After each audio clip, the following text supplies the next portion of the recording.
அந்த பேருந்து நிலையத்தை நீங்கள் எதிர்ப்புறம் இருந்து உள்ளே வருகிறவர்கள் இதுவரைக்கும் 4-5 பேர் அடிபட்டு மரணமடைந்திருக்கிறார். அவர்களுக்கான மரப்படியும் இல்லை, அண்டர் கிரவுண்டு பிரிட்ஜும் இல்லை. அப்போ அவர்கள் நீங்கள் 2 பக்கமே அது ஒரு ஹைவே. இந்த ஆக்சிடெண்ட்லாம் ஆகுது, சில இடங்கள்லாம் மாறி ஓடி வராங்க. ஆமாம், அது அந்த இடம் தான். ஆமாம், அதாவது ஒரு திருப்பி ஹாஸ்பிட்டலுக்கு ஆமாம், அது அங்கே ஆமாம், அங்கே இதில் ஒரு 4-5 பேர் வரைக்கும் இறந்து போயிருக்காங்க. ஆமாம், 4-5 பேர் இறந்து போயிருக்காங்க. 2 பக்கமே ஹைவே. ஆமாம், 2 பக்கமே நீங்கள் வண்டலூர்லேருந்து வர்ற கண்ணு முன்னாடி ஒருத்தர் கிராஸ் ஆகும். ஆமாம் ஆமாம், நிறைய பேர் அதை காட்டு ஃபேமிலி கிராஸ் ஆகுறாங்க. பஸ்ஸு, காரு தொடர்ந்து போயிட்டே இருக்கு. இதைத்தான் கை குழந்தைகளோடு அதை குறுக்க இந்த ரோட்டு 2 ரோட்டையும் குறுக்கு நெடுக்காக கடந்து பஸ் ஸ்டாண்டுக்கு வர வேண்டியது.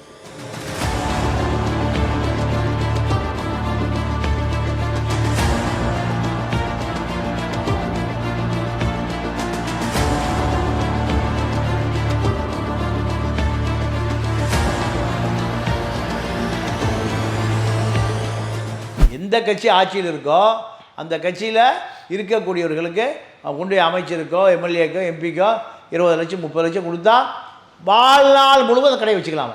வாழ்நாள் முழுவதும் அதுக்கு 30 லட்சம் 40 லட்சம் பேரம். இப்போ பிவிஜி கம்பெனி அதே பேரத்தை எங்கள் மும்பையிலேருந்து உட்காந்து பேரம் பேசிகிட்டு இருக்கு. நீங்கள் குளோபல் டெண்டர் ஏன் அன்சுல் மிஸ்ரா கொடுத்தாருன்னு சொல்கிறாங்க. அன்சுல் மிஸ்ராவுக்கு குளோபல் டெண்டர் கொடுக்க வேண்டிய அவசியம் யார் வந்தது, யார் அதை அழுத்தம் கொடுத்தாங்க? அப்போது ராமர் கோயிலை பராமரிக்கிற பொறுப்பை வைத்திருக்கிற பிவிஜி தான் சென்னை கிளாம்பாக்கம் பேருந்து நிலையத்தை பராமரிக்கிற ஒப்பந்தம் கொடுக்கப்பட்டிருக்கு. அப்போ ராமர் கோயிலுக்கு ஒப்பந்தம் கொடுத்த யார் ஒப்பந்தம் கொடுத்ததுன்னா அங்கே அது பிஜேபி கவர்மெண்ட். இங்கே பிஜேபி கவர்மெண்ட் ஆளுது. ஒருவேளை பிஜேபி கவர்மெண்ட் மறைமுகமாக ஆளுகிறதோடு சந்தேகம் வருது நமக்கு. நீங்கள் திமுகவுக்கு உதயசூரியன் சின்னத்துக்கு கொடுக்கப்படுகிற மரண அடி. யாரும் உதயசூரியன் சின்னத்துக்கு ஓட்டு போட மாட்டான். சேகர் பாபு உட்பட நீங்கள் வட சென்னை, தென் சென்னை, மத்திய சென்னை, திருவள்ளூர், காஞ்சிபுரம், அரக்கோணம் இந்த 6 நாடாளுமன்ற தொகுதி டெபாசிட்டே வாங்காது. அது அரசு மருத்துவமனை அல்ல, காவேரி மருத்துவமனை. கலைஞர் கருணாநிதி சிகிச்சை செய்த மருத்துவமனை, அரசு மருத்துவமனை இல்லை.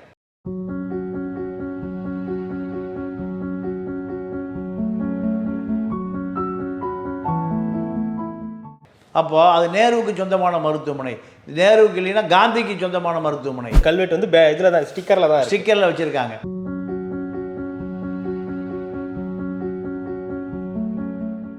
அப்போ கல்வெட்டு செய்வதற்கு கூட நேரமே இல்லை.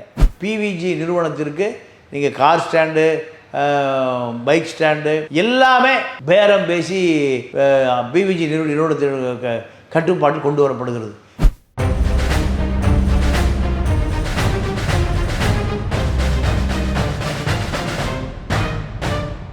ரெட்ரோலுக்ஸ் நெஞ்சங்களுக்கு வணக்கம். நான் உங்கள் கார்த்திக். இன்றைய பொலிட்டிக்கல் பல்ஸ் நிகழ்ச்சியில் நம்மோடு இணைந்திருப்பவர் மூத்த பத்திரிகையாளர் திரு தமிழா பாண்டியன் அவர்கள். வணக்கம் சார். வணக்கம் சார். சுட இறங்கியிருக்கோம் கிளாம்பாக்கத்திலிருந்து. காலையில் போனோம், மதியத்துக்கு மேலே ஆகிடுச்சு நமக்கு வரத்துக்கு. கிட்டத்தட்ட வேற ஒரு ஊருக்கு போயிட்டு வர ஒரு ஃபீல் தான் இருக்குன்னு சொல்லலாம். ஏன்னா இங்கேருந்து நம்ம போகிறதுக்கு கிட்டத்தட்ட 650 ரூபா கிட்ட ஆச்சு. திருப்பி அங்கேருந்து வரத்துக்கு ஒரு 650-700 ரூபா கிட்ட அந்த கேபோட இது மட்டும் சொல்கிறேன், நான் பே மட்டும் சொல்கிறேன். கிட்டத்தட்ட பார்த்திங்கன்னா 1400-1500 நம்ம காருக்கு மட்டுமே செலவு பண்ணியிருக்கோம். அதாவது சென்னையில் இருக்கக்கூடிய கிளாம்பாக்கம் அப்படின்னு சொல்கிறாங்க இல்லையா, அந்த இடத்துக்கு போயிட்டு வரதுக்கு 1500 ரூபா கிட்ட நமக்கு செலவாயிருக்கு. நம்ம நேரடியாக நிறைய விஷயங்கள் அங்கே பார்த்தோம், நிறைய விஷயங்கள் பேசினோம். அங்கே இருக்கக்கூடிய மக்கள்கிட்டயே நம்ம நிறைய விஷயங்களை கேட்டு தெரிஞ்சுக்கிட்டோம். அங்கே என்னென்னலாம் பிரச்சனை இருக்குது, அங்கே இருக்கக்கூடிய இந்த வேலை செய்யக்கூடிய ஆட்கள் யார், அது எந்த கம்பெனிக்கு கொடுத்துருக்காங்க, எந்த குரூப்புக்கு கொடுத்துருக்காங்க அப்படின்றது முதற்கொண்டு நம்ம பார்த்தோம். அதை பற்றி உங்களுடைய பார்வை எப்படி இருக்குது? இந்த நேரடி விசிட் அப்படின்றது எப்படி இருந்துச்சு இன்றைக்கி கிளாம்பாக்கத்துக்கு? இல்லை, இதுவரை நேரடியாக பல பேர்கிட்ட கருத்து கேட்கக்கூடிய வாய்ப்பு தான் இருந்தது. இப்போ நேரடியாகவே களத்தில் அந்த கிளாம்பாக்கம் பேருந்து நிலையம் எப்படி இயங்குகிறது, ஓட்டுநர்களுக்கு என்ன பிரச்சனை, மக்களுக்கு என்ன பிரச்சனை, ஆம்னி பஸ்ஸுக்கு என்ன பிரச்சனை, பொதுமக்கள் அங்கே வந்து சேருவதற்கு எவ்வளவு சிரமப்படுகிறார்கள், அத்தனையும் லைவாக, அதாவது நேரலை சாட்சியாகவே பார்க்க முடிந்தது. இவ்வளவு அவசரமாக இந்த திமுக ஆட்சி எதுக்கு இந்த கிளாம்பாக்கம் பேருந்து நிலையத்தை கட்ட வேண்டிய அவசியம்? உதாரணத்திற்கு நீங்கள் அந்த பேருந்து நிலையத்திற்கு எதிர்ப்புறம் இருப்பவர்கள் பேருந்து நிலையத்தை அடைவதற்கு எந்த விதமான ஏற்பாடும் நீங்கள் அரசு செய்யலை. நீங்கள் அங்கே பேசுகிற பொழுது உளவுத்துறை அதிகாரிகள் குறிப்பெடுத்து அரசுக்கு அனுப்பி கொண்டே இருக்கிறார்கள் தான் அங்கே இருக்கிற பொதுமக்கள் சொல்கிறாங்க. ஆனால் அந்த பேருந்து நிலையத்தை நீங்கள் எதிர்ப்புறம் இருந்து உள்ளே வருகிறவர்கள் இதுவரைக்கும் 4-5 பேர் அடிபட்டு மரணமடைந்திருக்கிறார். அவர்களுக்கான மரப்படியும் இல்லை, அண்டர் கிரவுண்டு பிரிட்ஜும் இல்லை. அப்போ அவர்கள் நீங்கள் 2 பக்கமே வந்து அது வந்து ஒரு ஹைவே, பஸ்ஸு காரு தொடர்ந்து போயிட்டே இருக்குது. இதைத்தான் கை குழந்தைகளோடு அதை குறுக்க இந்த ரோட்டு 2 ரோட்டையும் குறுக்கு நெடுக்காக கடந்து பஸ் ஸ்டாண்டுக்கு வர வேண்டியது.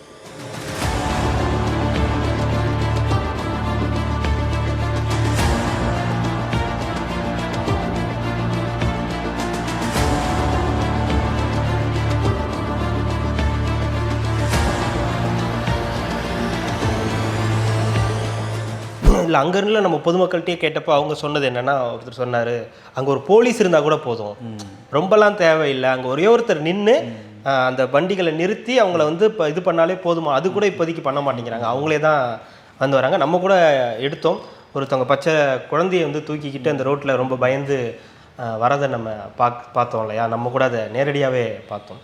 அது ரொம்ப ஒரு சிரமமான விஷயமாகவும் ரொம்ப கஷ்டமான விஷயமாகவும் அங்கே இருக்குது அப்படின்றது. அப்போ அரசு இதை வந்து கவனம் செலுத்தவே இல்லை. இப்போ வரைக்கும் அமைச்சர் சேகர் பாபு தான், நீங்கள் போக்குவரத்து துறை அமைச்சர் சேகர் பாபு தான். ஆனால் அவர் சிஎம்டிஏ அமைச்சர், சிஎம்டிஏவுக்கு அமைச்சர் அவர். ஆனால் இதில் பேருந்து நிலையத்தில் பொதுமக்கள் படுகிற அந்த சிரமத்தை அமைச்சரை விட, அதாவது சிவசங்கரை விட அதிகமாக அதிகாரிகளை மிரட்டுவதும் பொதுமக்களை மிரட்டுவதும். டிவியில் நேற்று பார்க்கும்போது ஒரு அம்மா தன்னுடைய கஷ்டத்தை பூரா சொல்லிகிட்டு இருக்கு. அமைச்சர் சேகர் பாபு திரும்பியே பார்க்கல, போயிட்டே இருக்கார். அவர் பழைய அதிமுக வட்ட செயலாளர், போஸ்ட்டு ஒட்டக்கூடிய ஒரு சாதாரண ஒரு கிளை செயலாளர். இன்னும் அந்த கிளை செயலாளராக தான் நடந்துக்கிறார்.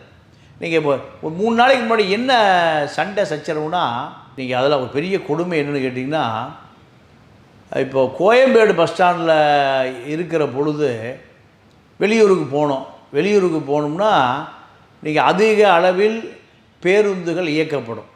அப்படி இயக்கப்படவில்லைன்னா வீட்டுக்கு போயிடுவான். எல்லாமே ஒரு 2 கிலோமீட்டர் 3 கிலோமீட்டர் 5 கிலோமீட்டர் ஒன்று மோட்டார் சைக்கிள் வச்சுருப்பான், இல்லை ஆட்டோவில் ஏறுவான், எல்லா இடத்துக்கும் பஸ் இருக்கும். சொந்தக்காரனுக்கு ஃபோன் பண்ணால் வந்து கூட்டிகிட்டு போயிடுவான்.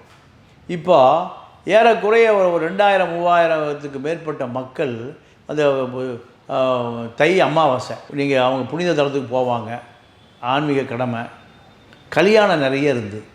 அப்போது அதற்கெல்லாம் போகிறக்கு காரில் ஆட்டோவில் 500 ரூபா கொடுத்து ஒரு 5000 பேர் வந்துட்டாங்க. 5000 பேர் வந்த பிறகு பஸ் இல்லை. இது எஸ்சிடிசிக்கு இதுக்கு முன்னாடி ஒரு எம்டி இருந்தார், இளங்கோவன் ஒருத்தர். அவர் மக்களுடைய சிரமத்தை பார்த்து என்ன பண்ணுவார்னு கேட்டிங்கன்னா, ஒரு 100 பஸ்ஸு 200 பஸ் ஆக்குவார், 200 பஸ்ஸுனால் 300 பஸ் ஆக்குவார். மற்ற டெப்போக்குள்ளே பஸ்ஸை கடன் வாங்கி நீங்கள் எந்த விதமான சண்டை சச்சரவு இல்லாமல் பஸ்ஸை கொண்டு வந்து இறக்கி மக்களை அனுப்பிச்சி வச்சுருவார். இப்போ இளங்கோவனை தூக்கி திருநெல்வேலிக்கு அடிச்சிட்டார். அதுக்கு முக்கிய காரணம் சேகர் பாபு தான். ஏன்னா இதையெல்லாம் பட்டியலிட்டு சொல்கிறார் இந்த இளங்கோவன். சொன்ன உடனே, யோ நான் சொல்கிறத கேளியா, நானே போஸ்ட் ஒட்டிட்டு வந்திருக்கேன், கிளைச்சேலை போஸ்ட் ஒட்டிட்டு கட் அவுட்டை வச்சுட்டு வந்திருக்கேன், நான் சொல்கிறது நீ கேளியா. அவர் கன்னியாகுமரிக்கு போயிட்டார். இதன் பின்னாடி என்னென்னா, நீங்கள் ஒரு ஒரு 20 பஸ்ஸுக்கான ஆட்கள் அங்கே நிற்கிறாங்க. ஒரு பஸ்ஸுக்கு 50 பேர் போட்டுங்க. 20 பஸ்ஸுக்கு ஏறக்குறைய 1000 பேருக்கு அங்கே பஸ் இல்லை. பஸ்ஸு கூடுதலாக விடணும், மக்கள் கூடுதலாக கூட்டம் வந்துருச்சு. வீட்டுக்கு போகிறக்கும் வழி இல்லை. வீட்டுக்கு போனால் மறுபடியும் 500 ரூபா செலவு பண்ணணும். வீட்டுக்கு போகிறக்கு 500 ரூபா செலவு பண்ணணும். அப்போது பஸ் ஸ்டாண்டில் சாப்பிடணும். 2 ஹோட்டல் தான் இருக்குது, கணபதி பவன், சங்கீதா. ஏன் வேறு ஹோட்டல் கொடுக்கல? இந்த கடை லட்சக்கணக்கான ரூபா பேரம் நடந்து கொண்டு இருக்குது.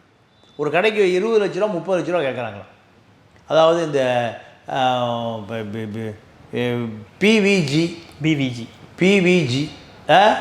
பாரத் விகாஸ் குரூப்ஸ்.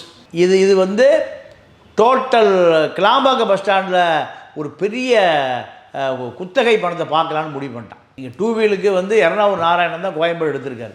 எத்தனை வருஷமா?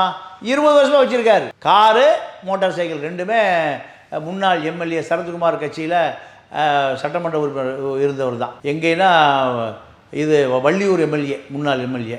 இப்போ அவருக்கு கொடுக்கப்பட்டு திருப்பி அது பிடுங்கப்பட்டிருக்கு. யார் கொடுத்தது, யார் பிடுங்கினது? எர்ணாவூர் நாராயணன் வந்து பிவிஜிக்கு வந்துருச்சு. இப்போ நான் போய் பார்த்ததில் ஒரு 5000 2 வீலர் நிற்கிது, 500 கார் நிற்கிது.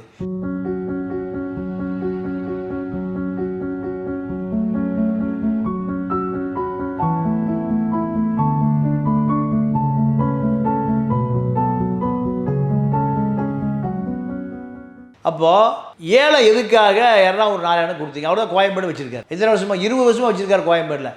யாரும் அதுக்குள்ளே பூந்து எடுக்கவே முடியாது. அப்போது இந்த மும்பை கம்பெனி பிவிஜி அனுமந்தராவ் கெய்க்வாட், இந்த அனுமந்தராவ் கெய்க்வாட்டுக்கு யார் திருப்பி கொடுத்தது? சேகர் பாபுவை தான் இருக்கும். சேகர் பாபுவை தவிர யாரும் இதை செய்திருக்க முடியாது. சேகர் பாபுக்கு எத்தனை கோடி பணம் கொடுத்தாரு? நீங்கள் டோட்டல் பிவிஜி தான் ஹோட்டல் கடை, டீ கடை, பொட்டி கடை, காரு, பைக்கு, இல்லை அதுக்கு வாடகை சொன்னாங்க இல்லையா, அதெல்லாமே எல்லாமே. ஏன் இந்த வட இந்திய கம்பெனிக்கு கொடுத்து இறக்கியிருக்காரு? இப்போ அந்த கடை பூராமல் பேரம் பேசுகிறாங்க. ஏறக்குறைய ஒரு 60-70 கடை இருக்குது. 70 கடைக்கு 30 லட்ச ரூபா, 1 லட்ச ரூபா, 1.5 லட்ச ரூபா வாடகை. இந்த 30 லட்ச ரூபா என்பது அரசுக்கு போகுதா இல்லை சேகர் பாபுவுக்கு போகுதா? ஏன்னா நிறைய பஸ் ஸ்டாண்ட் எப்படி கேட்டிங்கன்னா, எப்படி எல்லா ஒரு பஸ் ஸ்டாண்டும், ஏன்னா அது வந்து நிரந்தர கூட்டம் வர்ற இடம், நிரந்தர வியாபாரம் ஆகும். யார் ஆளுங்கட்சியோ, எம்எல்ஏவுக்கு வேண்டியவர், எம்பிக்கு வேண்டியவர், அமைச்சருக்கு வேண்டியவர், மாவட்ட செயலர் வேண்டியவர் தான் கடை ஒதுக்கப்படும். பொதுமக்களுக்கு ஒதுக்கப்படுதா வரலாறே இல்லை.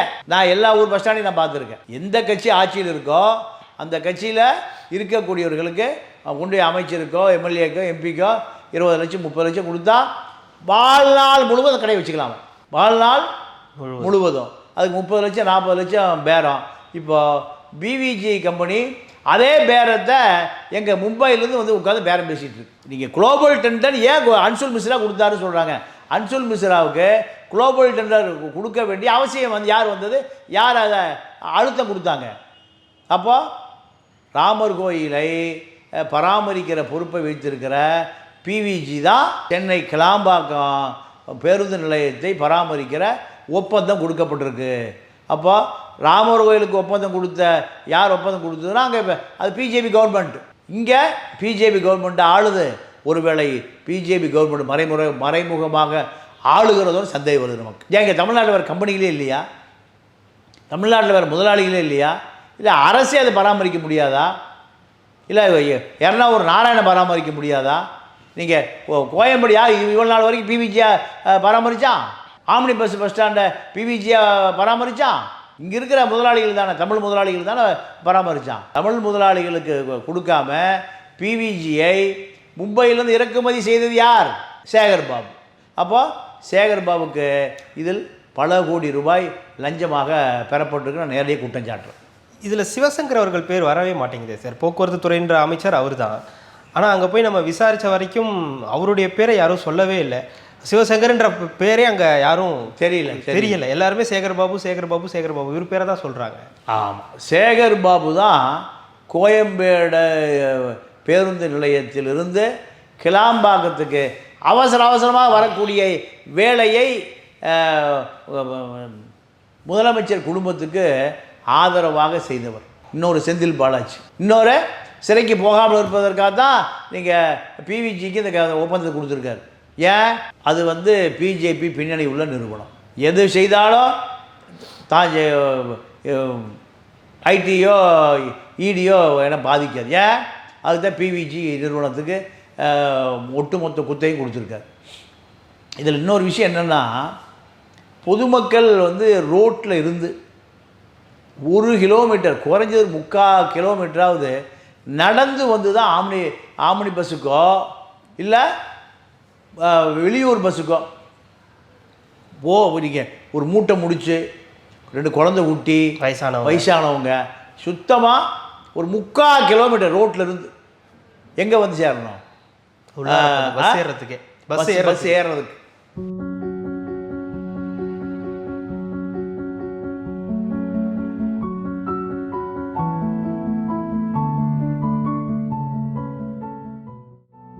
இதை திட்டமிட்டு அன்சுல் மிஸ்ராவா இல்லை சேகர் பாபு இல்லைன்னா சிவசங்கர் நடந்து வந்து பஸ் என்னைக்காவது ஏறி இருக்காங்களா? இல்லை அப்படி நடந்து வருபவர்களுடைய சிரமமாக தெரியுமா 3 பேருக்கும்? இல்லை, அதில் இன்னொரு விஷயம், அந்த வேகத்தடை இல்லை பார்த்தீங்களா? எங்கே உள்ள திரும்புகிற இடத்துல பஸ்லாம் ஆம்னி பஸ்ஸில் பணியாளராக இருந்த கன்னியப்பன் நீங்கள் மோட்டார் சைக்கிள் வரும்போது உள்ள பஸ்ஸு திருச்சி தஞ்சாவூர் ஏதோ அரசு பஸ்ஸு மோதி உயிருக்கு போராடி கொண்டு இருக்கார். பஸ் ஸ்டாண்டுக்கு உள்ளே நடந்த ஆக்சிடெண்ட், வெளியில் கிடையாது. பஸ் ஸ்டாண்டுக்கு உள்ளேயே நடந்த ஆக்சிடெண்ட்.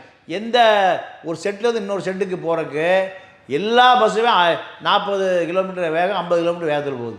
கன்னியப்ப பஸ் ஸ்டாண்டுக்கு உள்ள மோட்டார் சைக்கிளில் போய் மோதி உயிருக்கு போராடிட்டு இருக்காரு. அது சமரச பேச்சு, தயவுசெய்து பெருசு பண்ணிடாதீங்க. பஸ் ஸ்டாண்டுக்கு வெளியிலேயே ரோட்டில் இல்லை, எங்கே பஸ் ஸ்டாண்டுக்கு உள்ளே நடந்த விபத்து. அப்போது எங்கேயும் வேகத்தடையே இல்லை. அவசரமாக அள்ளி தெளிக்கப்பட வேண்டிய அவசியம் என்ன? மக்கள் என்ன பண்ணுறான்? தை அமாவாசை அன்னைக்கு பஸ்ஸே இல்லை, சாப்பிட்றதுக்கு வழி இல்லை, வீட்டுக்கு போகிறதுக்கு வழி இல்லை. 9 மணிக்கு வந்தவன் அடுத்த நாள் வரைக்கும் அவனுக்கு ஆனால் இப்போ பேருந்து போய் சேர வேண்டிய இடத்துக்கு போகலை, பஸ் ஸ்டாண்ட்லேயே இருக்கான். அதனால தான் மக்களுடைய கோபம். ஆம்னி பஸ்ஸு தூண்டி விட்டான், விரைவு பஸ்ஸுக்கு தூண்டி விட்டான். இது பூராமே நீங்கள் திமுகவுக்கு உதயசூரியன் சின்னத்துக்கு கொடுக்கப்படுகிற மரண அடி.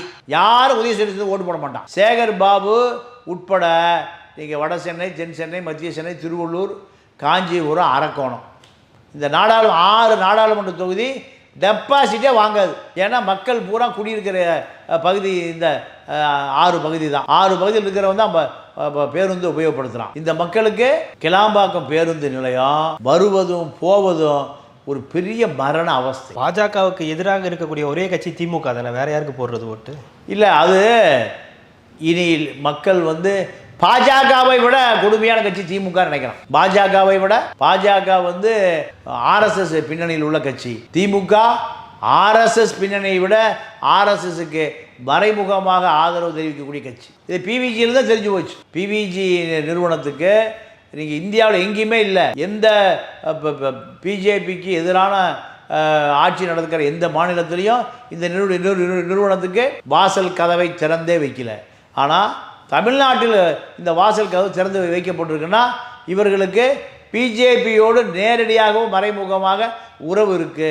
நீங்கள் டெல்லியிலிருந்து பிஜேபி அமைச்சர்களுடைய ரெக்கமெண்டேஷனை தான் இந்த பிவிஜி நிறுவனம் தன்னுடைய கிளையை பரப்பியிருக்கு. தமிழ்நாட்டில் கொள்ளையடிப்பதற்கு பிவிஜி நிறுவனத்திற்கு திமுக முன்வாசல் கதவை திறந்து விட்டுருக்கு. இதுதான் வர நாடாளுமன்ற தேர்தலில் பிஜேபி வெற்றி பெறுவதற்கு ஒரு 15 எம்பி தேவைன்னா கண்டிப்பாக பிஜேபி அரசு தாங்கி பிடிக்கக்கூடிய வேலையை திமுக செய்யும் என்பதை நீங்கள் சென்னை நகர மக்கள் தெரிந்து கொள்ள வேண்டும். கிளம்பாக்கம் பேருந்து நிலையத்தில் ஒரு அரசு மருத்துவமனை இருந்துச்சு இல்லையா? நம்ம பார்த்தோம். இல்லை, அது அரசு மருத்துவமனை அல்ல, காவேரி மருத்துவமனை. கலைஞர் கருணாநிதி சிகிச்சை செய்த மருத்துவமனை, அரசு மருத்துவமனை இல்லை.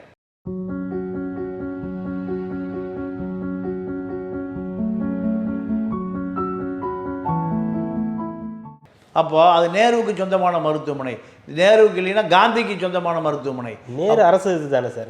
நேருவே அரசு இது தானே, இதில் இருக்காரு, அமைச்சராக தானே இருக்காரு, தமிழக அரசின் அமைச்சர் தானே. ஆமாம், அமைச்சர் அப்படின்போது அது அரசு ஆஸ்பத்திரியாக தானே. ஆமாம், ஆனால் நீங்கள் பஸ் ஸ்டாண்டுக்குள்ளே தனியார் ஆஸ்பத்திரிக்கு யார் அனுமதி கொடுத்தது? காவேரி மருத்துவமனைக்கு. அப்போ அங்கே இலவச மருத்துவமா? காவேரி மருத்துவமனை இலவசமாக இருக்கா? இல்லை, உள்ளே போனால் நீங்கள் பணம் கொடுத்தா வைத்தியம். அப்போ அரசு மருத்துவமனை, அரசு மருத்துவர்களும் இருக்கணும். காவேரி மருத்துவமனை அடுத்து இன்னொரு அப்போலோ பிரான்ச் ஓப்பன் பண்ணிடுவான், அடுத்து பில்ரோத்துன்னு ஓப்பன் பண்ணிடுவான். முக்கியமாக சார் இப்போது பெரும்பாலும் வந்து பேருந்து நிலையங்களில் வந்து பார்த்தீங்கன்னா அந்த ஏடிஎம் ரொம்ப முக்கியமானதாக இருக்கும். ஏன்னா அவசர கதியில் வருவாங்க, திடீர்னு அவங்களுக்கு பணம் இருக்காது, அப்போ அதை உள்ளே வந்து எடுத்துக்கலாம் அப்படின்ற மாதிரியான விஷயங்கள்லாம் இருக்கும். ஆனால் அங்கே ஏடிஎம் கூட கிடையாது. நீங்கள் சொல்கிற மாதிரி அங்கே 2 கடை தான் நம்ம பார்த்தோம். ஒன்று சங்கீதா ஹோட்டல், இன்னொன்று வந்து இந்த கணபதி ஹோட்டல் பார்த்தோம். அப்புறம் இந்த ஆவினோட இது மட்டும் ஒரு 3 இடத்துல உள்ளே இருந்துச்சு நம்ம பார்த்தோம். ஏடிஎம்ன்றது ஒன்று கூட இல்லை, அங்கே திறக்கவே இல்லை. இல்லை, எல்லாமே அவசரமாக அள்ளி தெளிக்கப்பட்டது. நீங்கள் அந்த 30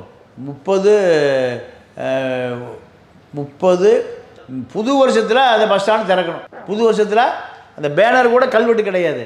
நீங்கள் எதில் என்ட்ரன்ஸில் என்ட்ரன்ஸில் எப்போவுமே புறநகர் பேருந்து நிலையத்துக்கு ஒட்டியிருக்கக்கூடிய அந்த பேனர் இது வந்து கல்வெட்டு வந்து இதில் தான் ஸ்டிக்கரில் வச்சுருக்காங்க.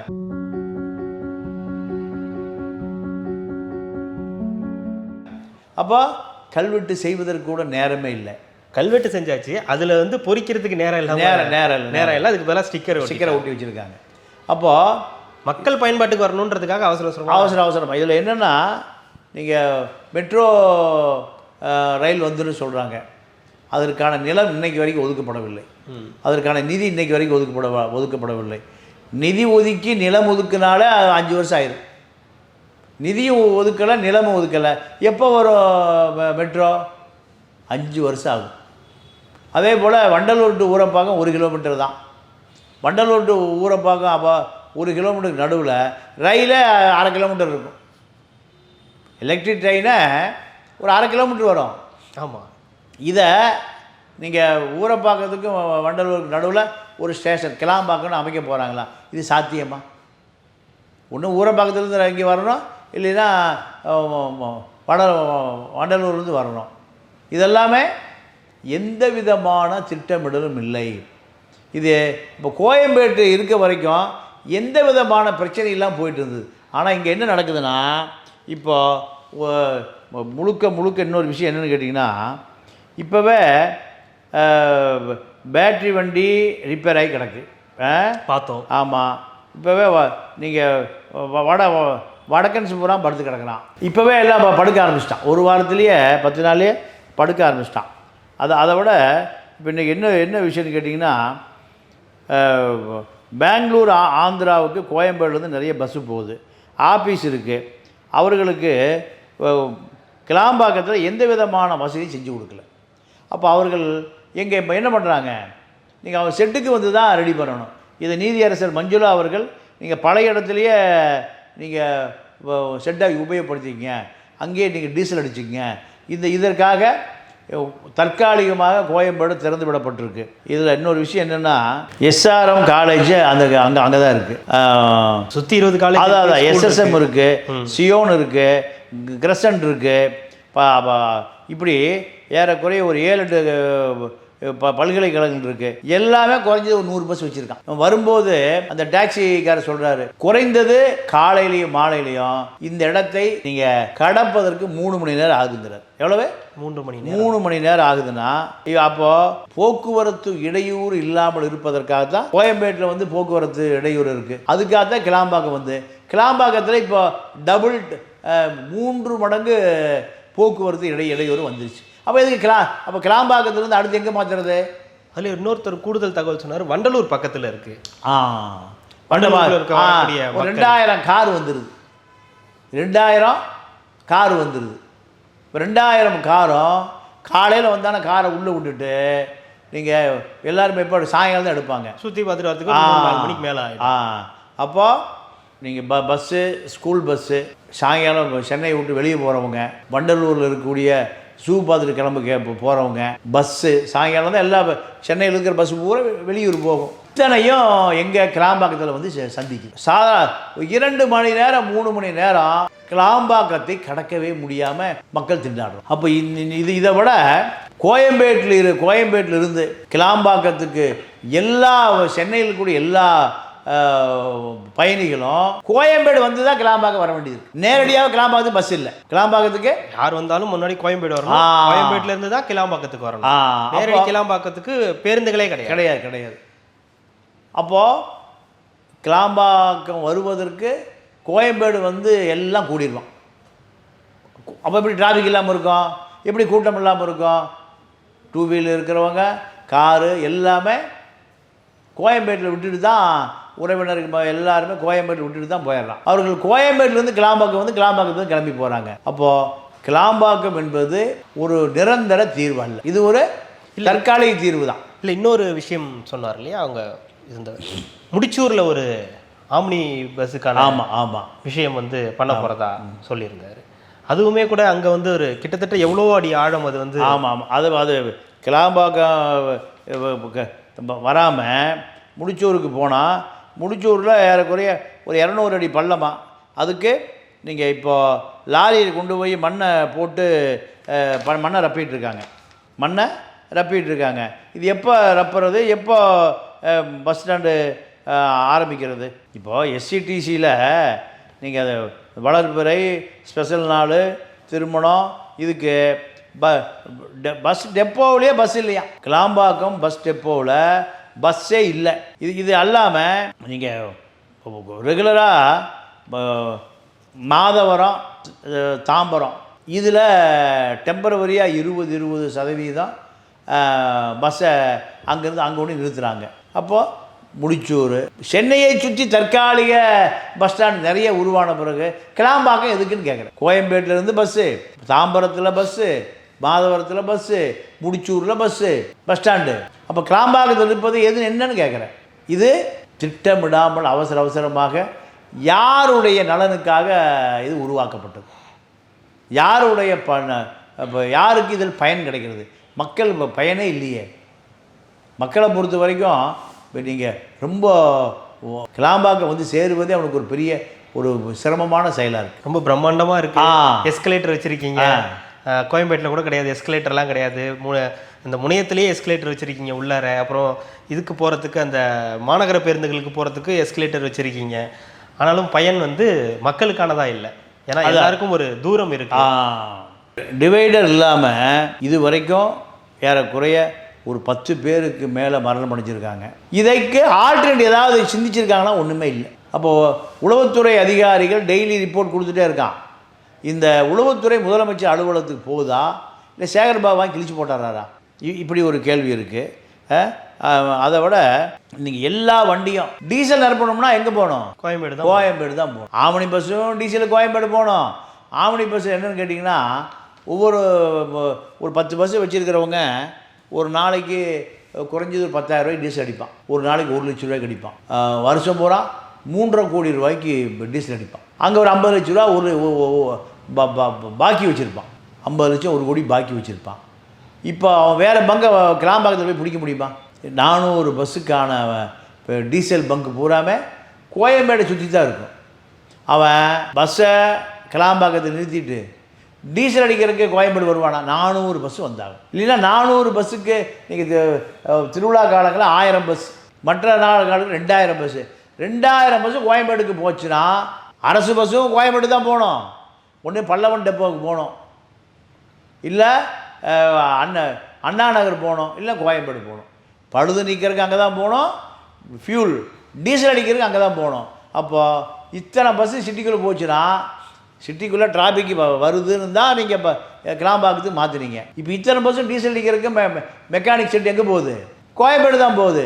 அப்போ கிளாம்பாக்கத்தினுடைய பயன் ஒன்றுமே இல்லை. இல்லைன்னா நீங்கள் என்ன பண்ணணும்? அரசு பஸ்ஸுக்கு டீசல் டேங்கை, பெட்ரோல் செட்டை எங்கே உருவாக்கியிருக்கணும்? கிளாம்பாக்கத்தில். இன்னும் உருவாக்கவே இல்லையே. அப்போ என்ன உருவாக்குனீங்க? இல்லை, அவங்களுடைய கேள்வி கிளாம்பாக்கத்துக்கு மாற்றினது கூட கிடையாது. ஏன் இவ்வளோ அவசரமாக மாற்றுறீங்கன்ற ஒரு கேள்வி தான் அங்கே இருக்கிற பெரும்பாலானோருக்கு. நீங்கள் கிளாம்பாக்கத்துக்கு மாற்றுறீங்கன்றது உறுதியாயிடுச்சு, ஆனால் இது ஏன் இவ்வளோ சீக்கிரம் பண்ணுறீங்க? எந்த வசதியுமே அங்கே ஏற்படுத்தலை. இன்னும் எல்லாமே புதுசாக இருக்குது. எதுவுமே கடை கூட ஓப்பன் பண்ணலை. 2 கடை தான் அங்கே இருக்குது. ஆனால் நம்ம பார்த்ததில் இன்னொரு முக்கியமான விஷயம் பாத்ரூம் சார். அதுக்குள்ளேயே நம்ம போய் அதை விசாரித்தோம், பிவிஜிக்கிட்டே போய் விசாரித்தோம். இல்லை, எல்லாம் கரெக்டாக இருக்குது அப்படின்றாரு. இல்லை, நான் பார்க்குறேன், 1/2 மணி நேரத்துக்கு ஒரு தடவை போய் சுத்தம் பண்ணுறாங்க அப்படின்னு. ஆனால் அதுக்கான தெரியல, அப்படி பண்ணுற மாதிரி எதுவும் தெரியல. 1/2 மணி நேரத்துக்கு ஒரு தடவை சுத்தம் பண்ணால் அது அந்த கழிவறை அப்படி இருக்கிறதுக்கான வாய்ப்புகள் கிடையாது. இப்போது கோயம்பேடு பராமரிப்பு சிஎம்டி அதிகாரிகள் தான் பண்ணுறான். சிஎம்டியை ஸ்கேவஞ்சர்ஸ் தான் பண்ணுறாங்க. அப்போ இது இவ்வளோ பெரிய பஸ் ஸ்டாண்டு இதுவரை ஏறக்குறைய இப்போ பஸ் ஸ்டாண்டு 2005 இப்போது 24, 19, 20 வருஷம் சிஎம்டி அதிகாரிகள் பராமரிப்பு எந்த பிரச்சனையும் இல்லை. இதை ஏன் தனியார் நிறுவனத்தில் கொடுக்குறீங்க? பிஎம்ஜின்னு கொடுக்க வேண்டிய தேவை என்ன? அவன் எத்தனை நாள் இதை பராமரிக்க போகிறான்? அவன் கேட்கவே முடியாது. அவன் கூடிய விரைவில் ஒட்டுமொத்த பஸ் ஸ்டாண்டை பல கோடிகளுக்கு ஏலம் விட்டுட்டு பணத்தை வாங்கிட்டு அவன் ஒப்பந்தத்தை ரத்து பண்ணிட்டு போயிட்டே இருப்பான். பணம் கொடுத்து போகிற பம்பாய் போய் வசூல் பண்ண முடியுமா? இது யார் உத்தரவாதம் கொடு? சிஎம்டியாக தான் உத்தரவாதம் கொடுக்கணும், உள்ளூர் நிர்வாகம் தான் உத்தரவாதம் கொடுக்கணும். ஆனால் முழுக்க பிவிஜி நிறுவனத்திற்கு நீங்கள் கார் ஸ்டாண்டு, பைக் ஸ்டாண்டு எல்லாமே பேரம் பேசி பிவிஜி நிறுவனத்திற்கு கட்டுப்பாட்டில் கொண்டு வரப்படுகிறது. அதாவது ஆம்னி பஸ் என்ன சொல்கிறாங்க, ஒரு பஸ்ஸுக்கு 150 ரூபா கொடுக்கணும். நீ எங்கேயோ போ, இங்கே வந்து 150 கொடுத்துட்டு போ. 1000 பஸ்ஸுக்கு எவ்வளவு? 1000 பஸ். 1000 பஸ்ஸுக்கு 150னா 1000 × 150 1,50,000. 1,50,000. 1,50,000 ரூபா ஒரு நாளைக்கு. 1,50,000னா மாதத்துக்கு 30 5 45 லட்சம் ரூபா மாதத்துக்கு. இது நீ எங்கேயோ பேசஞ்சர் ஏற்றிக்க, எங்கேயோ இறக்க, எனக்கு மாதம் 45 லட்ச ரூபா கொண்டு கொடுத்துருப்போம் ஆம்னி பஸ் ஸ்டாண்டில் மட்டும். அப்போது மொத்தம் எத்தனை கோடிக்கு? 10 கோடிக்கு தான் விட்டுருக்காங்களாம். பஸ்ஸுலேயே 5 கோடி வந்துருச்சு. 45 லட்ச ரூபா மாதம்னா வருஷம் 6 கோடி. எதில்?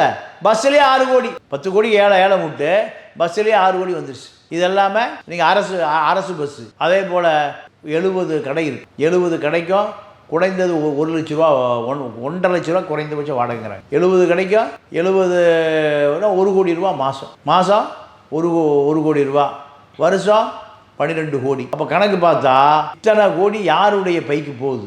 அமைச்சர் சேகர் பாபு தான் இதுக்கெல்லாம் விளக்கம் கொடுக்கணும். இது அல்லாமல் ஆம்னி பஸ் முதல்ல என்ன பண்ணான்னா, கோயம்பேடு, அசோக் நகர், தாம்பரம், பெருங்குளத்தூரில் போய் ஏற்றிக்குவான். அங்கே பெரிய டிராஃபிக் ஆகாது. இப்போ அங்கெல்லாம் யாரும் போகிறதில்ல. அதனால் அத்தனை பேர் எங்கே கிளாம்பாக்கம் வரணும், ஆம்னி பஸ்ஸுக்கு வரணும். அப்போது இத்தனை பேர் ஆட்டோ பிடிச்சி தான் வருவான். ஆட்டோ பிடிச்சி வருவான், 2 வீலர் வருவான், இல்லை விட்டா வருவான், காரில் கொண்டு விடுவான். விட்டா நீங்கள் குறைந்தது பண்டிகை நாட்கள் 2000 பஸ் ஆகும். 2000 பஸ்ஸுக்கு ஒரு பஸ்ஸுக்கு 50 பேர் போடுங்க. 2000 × 50 1 லட்சம் பேர் எங்கே வர்றான்? கிளாம்பாக்கத்துக்கு. அப்போது இது எப்படி போக்குவரத்தை கட்டுப்படுத்துவீங்க? அது இல்லாமல் தனியார் பள்ளிகள் 3 பள்ளிக்கூடம், பெரிய பள்ளிக்கூடம் இருக்குது. ஒரு பள்ளிக்கூடத்தில் 3000 பேர் படிக்கிறாங்க. 10,000 பேர் சாயங்காலம் காலையில் ஸ்கூலுக்கு வர்றான், திருப்பி சாயங்காலம் வீட்டுக்கு விட்டு போகிறாங்க. இந்த நான் சொல்கிறது எஸ்ஆர்எம், கிரசண்டு, சியோன் இந்த மாதிரி இல்லாமல் இந்த பள்ளிக்கூடங்கள். அப்போது கிளாம்பாக்கம் என்பது இது ஒரு பெரிய நீங்கள் ஒரு தோல்வி அடைந்த ஒரு பிளான் தான். கோயம்பேட்டில் எந்த பிரச்சனையும் இல்லை. கோயம்பேட்டில் நேராக மதுரை வயல் போகிறவன், மதுரை வயல்லேருந்து வேலூர் போகிறவன் வேலூர் போயிடுவான், பைபாஸில் பெருங்குளத்தூர் போயிடுவான், அப்படியே ஆந்திரா போகிறவன் மாதவரம் போயிடுவான். எந்த இடையூறும் இல்லாமல் இருந்தது. இதை அவசரமாக யாருக்கோ தாரை வாட்பதற்காக அவசரமாக காலி செய்து கொடுக்கப்பட்ட இடம்தான் கிளாம்பாக்கம். இது மக்களை மேலும் மேலும் சிரமத்துக்குள்ளாச்சுன்னா கண்டிப்பாக ஆட்சி மாற்றம் வரும். ஆட்சி மாற்றம் வரும்போது கிளாம்பாக்கம் மீண்டும் கோயம்பேடுக்கு வருதா, இல்லை கிளாம்பாக்கத்தில் இருக்குமா? இது மக்களுடைய அழுத்தத்தை பொறுத்தான் மாறுவதற்கு எதிர்காலத்தில் வாய்ப்பு இருக்குது. கண்டிப்பாக சார். நம்ம நேரடியாக களத்தில் போயிட்டு இன்றைக்கி என்னென்ன நடந்துச்சு, கிளாம்பாக்கம்ன்றது இங்கேருந்து எவ்வளோ தூரம் இருக்குது அப்படின்றத நம்ம பார்த்தோம். அதுக்கு எவ்வளவு பைசா கொடுக்க வேண்டியிருக்கு, ஒரு காரில் போனால் எவ்வளோ பைசா கொடுக்க வேண்டியிருக்கு அப்படின்றத நேரடியாக பார்த்தோம். அங்கே போய் இருக்கக்கூடிய மக்களோட பேசினோம். அங்கே இருக்கக்கூடிய நபர்கள் சொன்ன பல விஷயங்கள் நமக்கு தெரிஞ்சுது. மக்கள் ஏன் அன்றைக்கி கோவப்பட்டாங்க, அன்றைக்கி ஏன் அவ்வளோ ஆக்ரோஷமாக இருந்தாங்க, ஏன் போராட்டம் பண்ணணும்னு நினச்சாங்க அப்படின்ற பல விஷயங்கள் நமக்கு நேரடியாக களத்துக்கு போனதுக்கப்புறம் தான் தெரிஞ்சுது. இப்படி நேரடியாக களத்திற்கு வருவதற்கு நீங்களும் எங்கள் கூட பங்கெடுத்துக்கிட்டீங்க. நீங்கள் வரேன்னு சொன்னீங்க, அதுவே எங்களுக்கு பெரிய சந்தோஷமாக இருந்தது. இவ்வளோ நேரம் உங்களுடைய நேரத்தை ஒதுக்கி எங்களுக்காகவும் ரெட்ரோலுக்ஸ் நேயர்களுக்காகவும் பல்வேறு தகவல்களை பகிர்ந்தமைக்கு ரெட்ரோலுக்ஸின் சார்பாக மிக்க நன்றி, வணக்கம்.